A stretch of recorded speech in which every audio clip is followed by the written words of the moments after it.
Welcome back everyone to JFace Games. Today we're talking about the, in essence, table of contents. I'm trying to think about this game as a book, as an actual RPG book, and so I'm trying to lay this thing out and what's the information I'm going to need. Last video we went through was character design, which gave you sort of a big overview of what it looks like to create a character.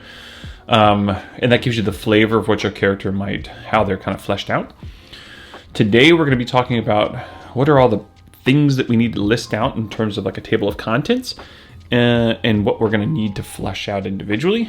And I think the next video will end up being that simulation of combat or an encounter leading into another video that goes into sort of a deep dive of the actual individual game mechanics. But without further ado, let's get into sort of like what this general layout might look like. All right, so we have basic mechanics.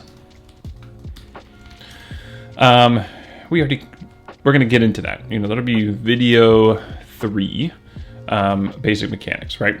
So this is going to be movement, combat, actions, dice mechanics, all the sort of basic stuff you would expect in terms of understanding a game design, right? And that seems to be the tradition, or the way games seem to work now, at least the indie games, is that there's an intro of like what is an RPG, and then there's basic mechanics of that system, whatever that system is, right? Then we're going to player creation, which we already kind of touched on last time. We already have that previous video was on character creation, but I think that in here I'd also like to do, so the way I envision character creation is this will probably talk about what session 0 is going to look like. And the other, I didn't know if that was going to go in the DM section or here, but I think it should go in here. In session 0, besides the character creation we showed last video, I am going to create also a quest Mad Libs, right? I did this recently with I started a 5e campaign with some friends that have like 3 of them. 3 of the 4 have never played an RPG before. And so I made them fill out quest character sheets first, because those quest character sheets are pretty much just all flavor, and they really help you kind of flush out your overview of the character. Then, after they did that, I said, oh, you sound like a paladin. Oh, you sound like a fighter. Oh, let's now make that come true. And so that's what I think is going to happen, is that when you create a character, you're going to go through sort of the same as the quest Mad Libs.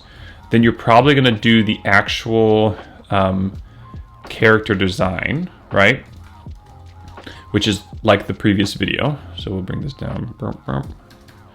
And then what you're going to do is the round trio, right? Which is the round trio is, if you don't understand it, or if you're not familiar with it, it's the Fate system, where it's like you create these initial backstories now that you have shared adventures already sort of canned that you have had with the players. So now that it's not like you're now all meeting in a bar or tavern for the first time, and now you have to figure out how you interact. No, it's like you create these little vignettes, and you start a vignette, and then your friend or someone else in the party finishes the vignette, and that creates sort of the initial story of your characters. So that would be some of the things that would be in the player creation section. You'd probably also have equipment in here, and you'd have all the classes obviously would live in here. And so that would be a head of equipment. So you'd have the classes here, the equipment here, the magic system potentially in here, and the spell list, or however spells work. We'll figure that out. Perfect. Next thing, I would have campaign phases. So I think that we're going to be lifting, not complete lifting, but we're going to be really taking a beat from Blades in the Dark and the Forged in the Dark system, and have the campaign phase versus the encounter phase. And it might not be as like regimented as that is. That's very strict in sort of how they do it, but you're definitely going to have the crew roles here. Like, what are all the different crew roles? And then you're going to have ship creation. So the crew roles are going to be very much similar to Band of Blades is the one that I played. And so you're going to have crew roles that are very much Band of Blades-esque. And then you're going to have the ship creation, which is going to be very similar to Mothership, right? Where it gives you a nice little design. Because remember, the setting of this game is not pirate themed, but nautical themed. Even though you have this flying ship that flies from island to island, these floating islands in a world that's mostly a giant sea. So that ship is going to be a character unto itself. It's your home base. You're always with it, and your crew roles are going to be important. So that's going to be the next area. This next part, if you haven't seen the most recent Matt Colville video, he did one on What is a Dungeon, I think it's called. And in essence, it talks about what is 5e. Like, what actually is 5e trying to accomplish thematically? And it's a great video because it kind of goes through the idea of Dungeons & Dragons traditionally was a dungeon crawler game, meaning that if you looked at the rules, if you looked at the equipment, if you looked at the things that existed in it, it all existed for you to better explore a dungeon, right? Now, 5e, and soon to be D&D 1, they still have that equipment and those things, but it no longer is a traditional dungeon crawler in its design. He then also talked about cosmic horror, how Call of Cthulhu very much embodies that. We could go through a whole list of games nowadays that do a wonderful job in terms of like sci-fi horror, Mothership. If you look at the mechanics of that game, it is designed to be a horror. Like, there's a lot more games now that they are specifically designed to do something, and their mechanics and their themes very much are wrapped together. And 5e is very generic in nature. And you could probably say that that's what Cortex Prime and Cypher are as well. They are Open Legend. Like, they're supposed to be generic, meaning you can do whatever you want in them. But what potentially ends up happening is that you are trying to fit theme and mechanics together, and they don't actually meld well. And that really hit home for me because I was trying to initially make a game that was very setting agnostic, but then as I've talked to a lot of you in the comment section, it made me feel like, well, maybe this needs to have a setting. So we've made a setting now, a world, a general concept, and then I started thinking, but what about the play style? What are we trying to do here? And I think that based on the setting, that a huge component of this is going to be exploration, dealing with the unknown, right? So let me go ahead and I'll just put that up here in terms of like exploration and dealing with the unknown, right? So that's probably a big part of, and we've talked in the past about all the different things I like in a game in terms of tactical, intuitive, quick, et cetera, et cetera. And those things still can exist. But I think matching it with a particular theme, exploration, dealing with the unknown. So there's going to be a chapter on exploration. What does that mean? And I might have to revamp the mechanics and look through them and feel like, do they invoke that concept of exploration? I think it can. The fact that we've now moved to this system that deals with the pressure die, right? The pressure dice, and that you're rolling against the current pressure rating. I like that because that invokes Indiana Jones type thing. The pressure ramps up once that ball starts moving and that trap is flipped, and so the pressure changes. And so I think that now that's an interesting thing to kind of focus on in terms of game design. And when it comes with dealing with the unknown, that's going to blend itself to the monsters, the NPCs, and the locations, right? So we have this exploration. We're also going to have factions, a faction section. I love the idea of factions. I think it's important. I think these factions are most going to be other explorers and other like guilds and whatnot in the world, and your interactions with them and how you're dealing. But since the focus is going to be more exploration as opposed to political, this is probably going to be a little bit more streamlined and a little bit more easily intuitive, just to give flavor to the game. And then finally, you have this encounter. There's still more sections, but this is kind of wrapping up this beat that we're talking about right now. You have this encounter and quest section. To me, I think the two games I'm going to be most influenced by for this are the encounter random generator from Band of Blades again. I think that's just really nicely done. I think it adds a lot. We're going to flush it out specifically for this setting, but I think it's really nicely done. And then the other one that I think is huge is Aegon. So the island generator, or it's not really a generator, the island list from Aegon. Because remember, the idea here is that we are going to have exploration of this world with lots of different islands that are floating about. Now, once again, you could focus on your entire campaign takes place on one of these islands, right? So you don't have to do the I'm in a ship and I'm floating around and exploring the world. It could be I'm just exploring within this island. So you could still have a setting that is all the campaign takes place completely in one city, one giant city on one giant floating island. You could do that, right? We're not going to limit you from being able to do that. That's when you would probably focus more on the factions section and the DM guide section, right?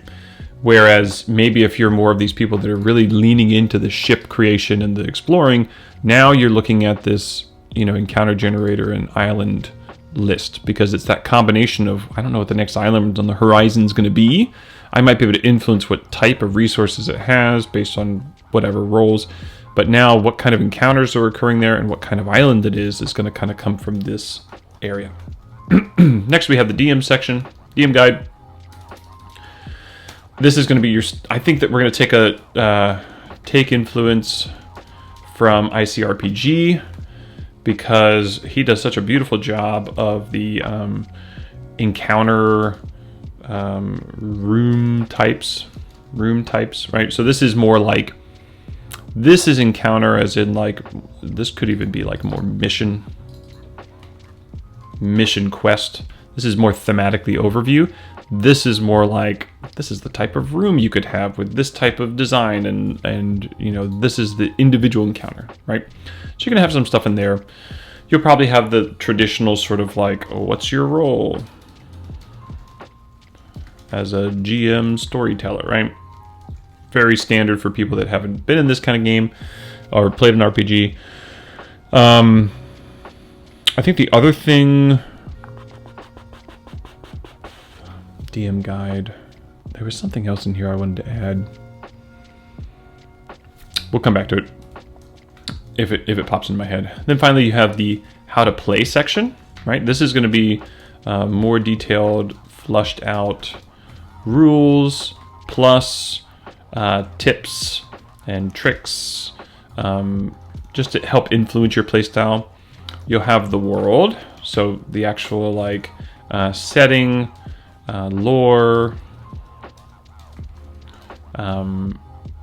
expectations about that world. You'll have the locations. So here, even though we have our island generator up here, these might be generic islands, not generic, but random islands.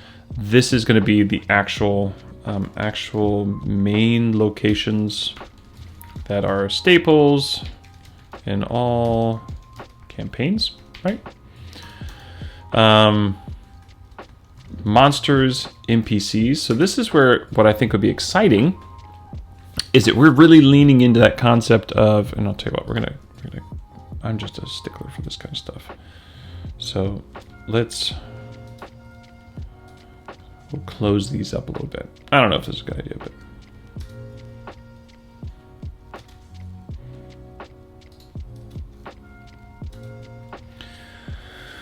I think that what's going to be important is that monsters need to be unexpected, right?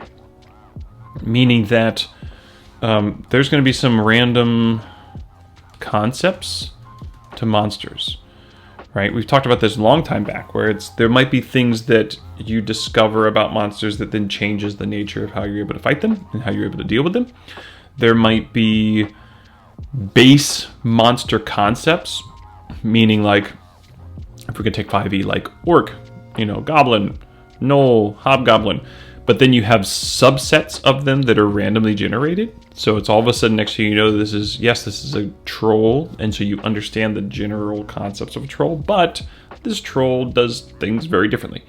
And so I like the exploration, and it might be that there are tied to the island generator. So it might be that when you roll on the island list, based on the island, what information you get, it's going to tag all the monsters with something, right? And the NPCs might not, or the PCs might not know about what that initially. And then finally, we have the treasures section. And this might end up being magic. Let's see, magic and treasures, right? So this is going to be your magic items, your random treasures you might find, etc. So I think this is going to be the basic design. If anyone has any other thoughts behind this, if anyone has any other thoughts, I'd be very happy to hear your input. I think the other thing in here, we're going to put resource management. That sounds very generic, but that's technically it's a part of the crew roles. So resource management is going to be another part of what's going on. Yeah, so I think this is where we're at. Let me know what you think of how this is shaping up. I'm going to start to be able to flush this out more into details now that we're getting sort of a general layout. And once again, I'm going to put up a video next about the mechanics in action. So we'll make a little campaign session and we'll go from there.